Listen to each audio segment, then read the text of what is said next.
Now, the most accurate weather forecast in South Texas with meteorologist Juan Acuna.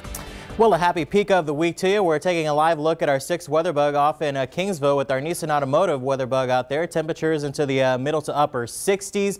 East-southeasterly winds 17 miles an hour. Is another great day to have plenty of sunshine in South Texas. A little bit more of the high clouds are being seen in the northern sections of the coastal bend with our Aztec Chevrolet 6th weather bug off in Beeville, looking along 181. Temperatures a little bit warmer there, 69 degrees, and those south-southeasterly winds only about 10 miles an hour. So looking ahead for us here, it's not going to be quite as cold as it was this morning. Again, temperatures in the mid to low 30s in the inland areas, but it's still going to be chilly out there as we drop into the mid to lower 50s, possibly even to some upper 40s out around Alice and pushing onto the west around San Diego Freer as well. For Valentine's Day, you got about another day or so. If you have that special someone in your life, you need to get one of those gifts. It will be into the upper 70s. We will look for a little bit more clouds, but still warm and more humid as well.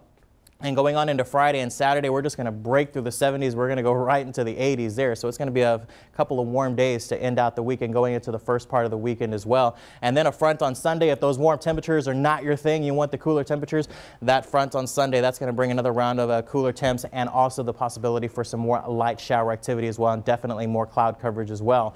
We're at 66 right now, as well as out at the Naval Air Station. Port Aransas checking in at 61. Our water temperature out at the Packeray channels into the upper 50s, but holding on to the 70s in our southwestern locations right around Heronville, Falfurrias as well, near Benavides and Riolitos, Concepcion as well, with our southeasterly winds going around 10 to 20 miles an hour. Again, that's going to stay with us over the next couple of days, and what that's going to do for us here is start to increase these numbers. These were quite comfortable yesterday, and they still are comfortable out there right now into the 40s and 50s, but these numbers compared to yesterday, look at that, 28 degrees higher up in Beeville. So again, a lot of humidity has moved back into the air, and again, with all these numbers in the positive, that's just an indication of what's to come. So let's look at it on our future tracker as we go into tomorrow afternoon. All these numbers are back into the 50s, even 60s, so that's already entering the muggy category, lower 60s. And then as we go into Friday afternoon, we're pushing closer to the 70s, so we're going to have to start to deal with more rounds of fog as we go into late tomorrow night into Thursday, Friday morning as well.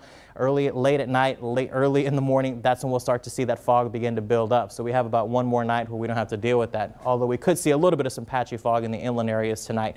Evening forecast, if you have plans, not looking too bad. Some high clouds will be in place. Temperatures dropping into the middle to upper 50s. South-southeasterly winds 10 to 15 miles an hour. We'll look for the upper 50s near the coastline, and again, lower 50s and some upper 40s for our inland locations. Satellite radar composite does show we have a little bit of some dry air that has resided here in the coastal bend. A lot of these high clouds up to the north, as they make their way down to the south, they're starting to dissipate, but still we're seeing some of them stream overhead. And most of that activity should stay north. It's mild all across the region with the southeasterly flow coming in off of the Gulf of Mexico as high pressure continues to push off to the east. We're going to have to wait for this frontal boundary to get its act together. It's again, it has to wait all the way until Sunday before it comes in, but it's still plenty cold up to the north. There's still below freezing up there.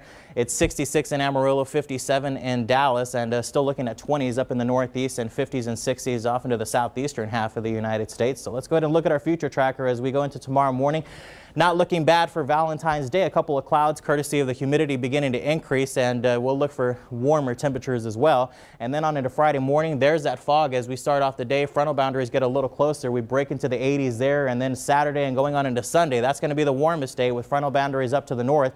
And again, we have to wait till Sunday for that front to get here. NEC Co-op Energy 7-day forecast. 78 for Valentine's Day, not looking bad. 81 on Friday, 84 Saturday. The frontal boundary on Sunday will make President's Day pretty dismal. Light showers, windy 60s, and a reinforcing front Tuesday takes us into the upper 50s, Paulo, on Wednesday.